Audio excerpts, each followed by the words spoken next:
Baik, bismillah, assalamualaikum warahmatullahi wabarakatuh. Sahabat dimanapun Anda berada, alhamdulillah masih dengan Kak Bimo, juru kisah nasional. Hari ini kita ada di mana, Kak? Sudah sampai di mana kita? Kita sudah berada di Masjid Agung Sultan Jempa di Biren. Masya Allah, Kota Juang, Kak.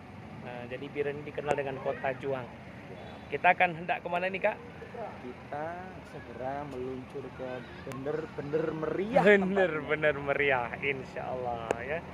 Nanti kita akan ketemu dengan para ustadz ustazah dan juga para guru ya, dan juga anak-anak ya, insya Allah. Kan dihibur oleh Kak Bimo. Hati saya akan ketemu guru-guru ngaji, orang-orang yang terdepan dalam dakwah Al-Quran di Indonesia. Luar biasa.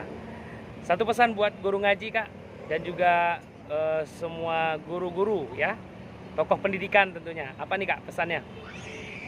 Menikmati bacaan Al-Quran, karena saat itulah kita sedang bercakap-cakap dengan zat yang menurunkan Al-Quran.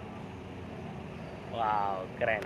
Yang penting tetap menyala, Kak ya. Tetap menyala, insya Allah. Amin, amin. Amin. Terima kasih. Assalamualaikum warahmatullahi wabarakatuh.